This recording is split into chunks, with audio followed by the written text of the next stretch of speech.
setting Washington's agenda. The Morning Majority, 5 to 9 on 630 WMAL. 8:07 Morning Majority. Good Monday morning to you. Brian Neiman, Michael Steele, former chairman of the RNC, Lieutenant Governor of Maryland here. Hey, what's up? Good to have you here. Good to be here. Major Garrett from National Journal will join us about half hour from now, but we're pleased to be joined right now by Tucker Carlson, editor-in-chief of the Daily Caller. Hey, Tucker. Hey, good morning. So, everybody's patting themselves on the back. The deal was made, and everybody who works for the federal government is working today, although the weather's pretty nice to have a day off, but they're working nonetheless. Your headline on the Daily Caller says, "It ain't over yet. Fine print of spending deal still under negotiation." What's all that about?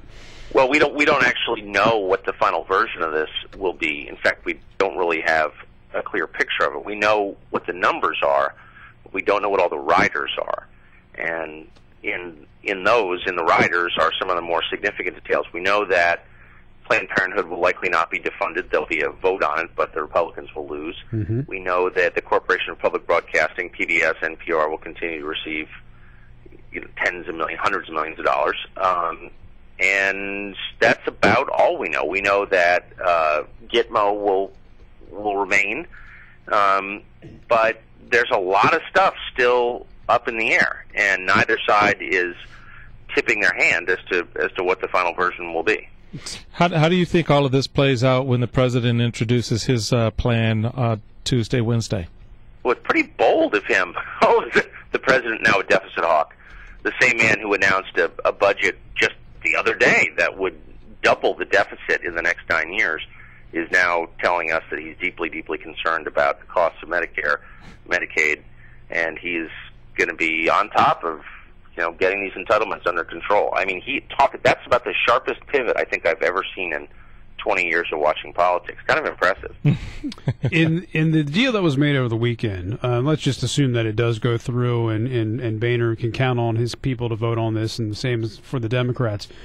Who won? Who won that deal? Was it John Boehner? Was it the Tea Party, Republicans, Democrats? Who do you think won the deal? Well, I mean, in the macro sense, first, I think the president probably won because the Republicans were convinced, maybe with some evidence, that they would be blamed for a government shutdown. It would hurt them as it did 15, 16 years ago in the Gingrich-Clinton battle of the same nature. So I think, in the end, the Republicans felt they had to come to the table. And I think they're going to be under a lot of pressure from the Tea Party and from the people who put them in office. Because, look, I mean, here you make John Boehner Speaker and we're still funding NPR. I mean, if you can't defund NPR, then, what can you do exactly? So I think that's going to be tough for them to explain. However, in the long term, or longer term, you have the president talking about entitlement reform. Sure, it's phony. Sure, it's, unlikely that the White House is going to get behind meaningful entitlement reform, but he's talking about it, which is a major change from last month. So I think, in that sense, the Republicans won. Tucker, noticeably absent from this debate over the last 10 days or so, and particularly in the run-up to Friday night, were those individuals who were considering occupying the White House in 2012 from the Republican side of the bench. What do you think's going on there? Why are the guys and gal? Michelle Bachmann was pretty vocal, but why do you think there was sort of this eerie silence from some of those who are looking at the presidency? Well, you've run an entire political party. You know much more about this than I do. There's some really great people in politics, but there are also some cowards, and I don't think there's any other explanation for it. I mean, if you're running for president, this is this is a story that's impossible to ignore, and you don't have an opinion on it. I mean, so it's pretty distressing and disappointing to me, anyway, as someone who's watching and hoping to vote in the primaries, to see candidates take a pass on the story of the day. I mean, there's really no excuse for it other than they don't want to get caught saying something they're going to regret later. You think they're going to be playing catch up once this thing gets pretty much settled by the ramp up of the primary, when you really get into October, of this year, unless they step out like at the first debate in May? I mean, I agree with you. I think that there got to be a little bit more bold action here to capture the imagination of the people. Well, I think so. I mean, absolutely. All of this stuff will be fair game when the debates take place finally, yeah, absolutely, and that's the reason that they don't want to talk about it now. Mm-hmm. But again, it's this is one of those seasons where I think luck favors the bold. I mean, you've got an incumbent president who's very popular within his own party. He's going to be extremely hard to beat. We know the historical precedent suggests that. And so why not throw the long ball? I mean, what do you have to lose in the end? There's no reason to be temperamentally conservative right now if you're running for the Republican nomination. And that's one of the reasons Chris Christie, who's way out there on certain questions, particularly in his confrontations with public sector employee unions, that's why he's so popular. Mm-hmm. He seems like the kind of guy who says what he thinks no matter what you think of it. He's gonna give you his opinion, and I think there's a lot of evidence that Republicans want that right now. Well, I know a little bit about that, that's for sure. Yeah.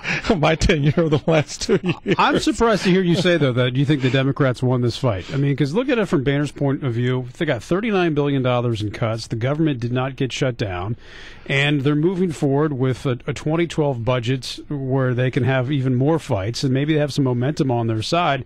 $39 billion in cuts is nothing to sneeze at. I know that the Republicans thought, hey, we're going to go in there, we're going to get $61 billion, but they only control the House. They don't control the White House, and they don't control the Senate. I think you're exact. I mean, look, I think everything you said is entirely fair and smart. You have to balance, however, what just happened against the expectations of what might happen. In other words, people who voted Republican in the last cycle, a lot of them really believed, certainly hoped, but a lot believed that John Boehner would be defunding Obamacare, or rolling back or repealing Obamacare. I mean, that was one of the promises, the assurances anyway, that a lot of Republican candidates gave. That's not going to happen.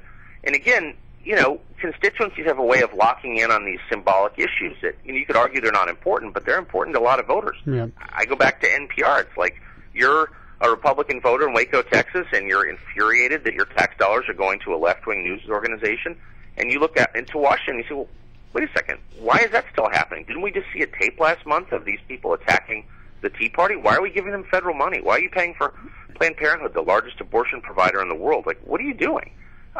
So the expectations are very high that they're going to be able to do a lot of stuff, which you correctly point out they might not be able to do no matter what because they don't have the power necessary to do it.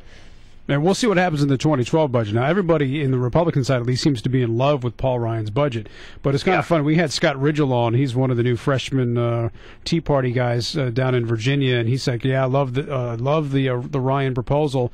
And, he's one of those we need balanced budgets amendment type of, which has been out there a lot in the Tea Party. And the Ryan budget, as far as I know, doesn't even balance the budget until the 2030s.